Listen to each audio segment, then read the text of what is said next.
go to the top right and click on Manage Panel. And now we need to create a root user for Coolify. Coolify is the control panel that we're going to use to deploy Supabase. So go ahead and fill out this information here. And once you're done, go down and click on Create Account. Then click on Let's Go. For our server type, click on This Machine.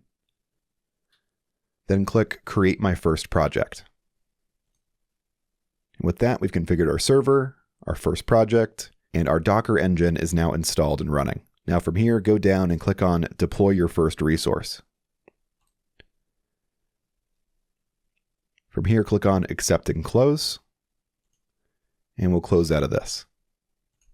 So during the onboarding there, we actually created our first project. If you want to navigate back to your project, go to the left and click on Projects, and you'll see My First Project. From here, click on Add Resource, and it's going to bring you back to this page here.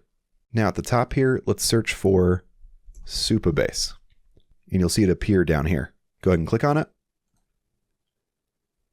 And then you're going to see a bunch of auto-generated information appear here, like your Supabase dashboard username and password. And then below that, you'll see all of the different services that are going to be installed.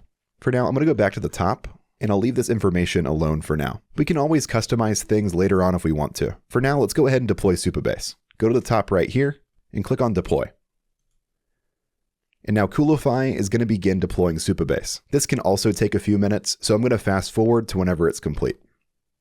Okay, and after a few minutes, you should see that the containers are now started and healthy. Once this is done, go to the top right and click on this X. And right here at the top, you should see that this says Running Healthy. And then if I scroll down here, down the page, you'll see all the services are also listed as running and healthy.